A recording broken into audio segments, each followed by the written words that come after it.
Сегодня в результате теракта погиб наш коллега и наш товарищ Игорь Анатольевич Кириллов. Он был военачальником, преданным и своему долгу, и присяге. Мы все здесь присутствующие за этим столом знали его и как очень хорошего профессионала, и как порядочного и ответственного человека. Всем понятно, что произошло, что случилось и что нужно делать. Несмотря на то, что расследование только началось, уже наши враги поспешили опубликовать информацию о своей причастности. Но в любом случае правоохранительные органы должны найти убийц в России, и нужно сделать все, чтобы уничтожить заказчиков, которые находятся в Киеве. Заказчики эти тоже известны, это военно-политическое руководство Украины. В любом случае, это очень скорбное происшествие. Я предлагаю почтить память нашего коллеги, нашего товарища.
По созданию так называемых граждан. Предупреждаем, что в случае провокации есть.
Министерство обороны Российской Федерации продолжает изучать материал нарушения Украины вопросов, касающихся безопасности. Целью ударов являлись ядерная реакция, хранилище свежего и отработанного ядерного топлива, атаки объектов разные.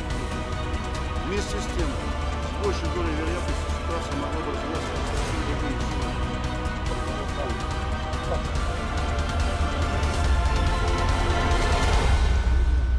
Мы им показываем опыт, который мы получили.